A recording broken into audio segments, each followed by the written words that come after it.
Good morning, readers. Welcome back to our third day in our new series of Life Isn't Fair. And you know what? There are a lot of days when I feel that way, or at least a lot of moments. And I'm sure that you do too. And that's okay.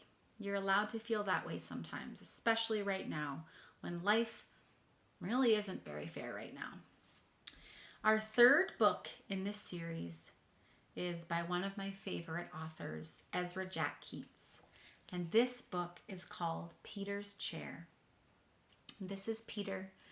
He shows up in a lot of Ezra Jack Keats's books, and he's a lovely, sweet character. And in this book, he's going to have to grapple with the fact that he has got a new little sister in the world. Some of you may be big brothers or big sisters, and you may have had a hard time when your little sibling first came into the world also. So you may be able to really connect with this book today. Okay. Peter stretched as high as he could. There, his tall building was finished. He is being very creative and using everything he's got to build this building. He's got like a picture frame in there. He's got blocks and a teddy bear. He's got a crocodile at the top. Now more than ever is the time to get creative, you guys. You may not have everything that you want or even everything that you need right now, but you got to use what you got. Crash! Down it came. Shh! Called his mother. You'll have to play more quietly. Remember, we have a new baby in the house. Have you ever been told to be quiet? Those of you who are living in apartment buildings with neighbors above you, below you, and next to you, I bet you're hearing a lot of, be quiet, shh, keep it down. Peter looked into his sister Susie's room. His mother was fussing around the cradle. That's my cradle, he thought, and they painted it pink. Hi, Peter, said his father. Would you like to help me paint Sister's high chair? It's my high chair, whispered Peter. Gosh, so his old cradle that used to be his and is now painted pink for his sister, and his old high chair that used to be his and is also now being painted pink for his sister. I would argue that things don't have to be pink just because they're for a girl. But I understand putting a new coat of paint on older things. So, maybe they're just doing that. But how is Peter feeling about these changes? He doesn't seem super happy about them, does he? Do you remember yesterday I asked you to give me a thumbs up if you sort of came across some moments in this book where life seemed unfair? So if you're noticing like, well, that's not fair, that's not good for Peter, can you just give me like a thumbs up? He saw his crib and muttered, my crib, it's painted pink too. Not far away stood his old chair. They didn't paint that yet. There's his old chair. So his crib, his high chair, and his cradle. I'm getting some thumbs up out there, you guys. Yeah, because, well, he's just not feeling very good about that. Maybe he wasn't quite ready to give up those things.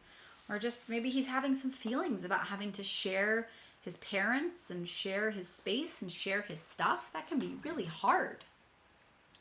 He picked it up and ran to his room. He's like, you are not getting this. Here I go. I'm taking my chair back. Let's run away, Willie, he said. Peter filled a shopping bag with cookies and dog biscuits. We'll take my blue chair and my toy crocodile and the picture of me when I was a baby. Willie got his bone. So he's gathering stuff up and he's going to run away. Don't run away. Not a good way to solve a problem. You'll see he's not actually going to run away. He's just going to stand outside of his house. They went outside and stood in front of his house. "This is a good place," said Peter. He arranged his things very nicely and decided to sit on his chair for a while.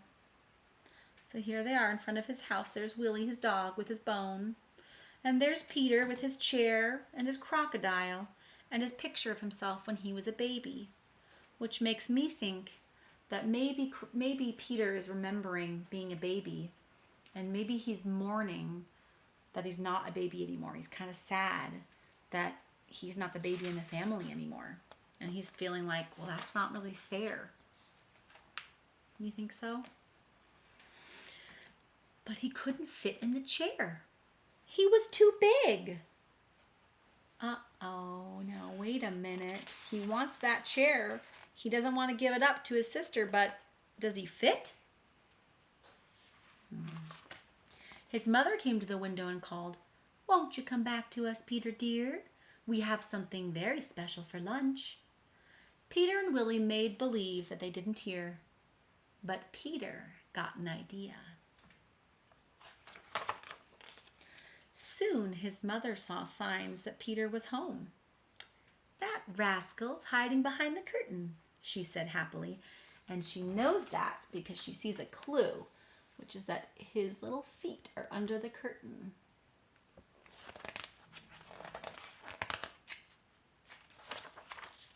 She moved the curtain away, but he wasn't there. That little trickster. "Here I am!" shouted Peter. Oh, what a good trick he played on his mom. That's a clever one. You guys have to try that at home. Peter sat in a grown-up chair. His father sat next to him. "Daddy," said Peter, "let's paint the little chair pink for Susie." And they did. There they are, painting the chair for Susie.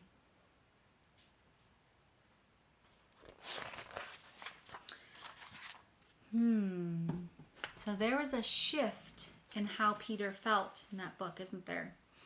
He went from feeling like life is so unfair and my parents are making all these decisions that I don't like, and I have to get used to this brand new baby sister who's coming into the world and into my life, and I don't like it.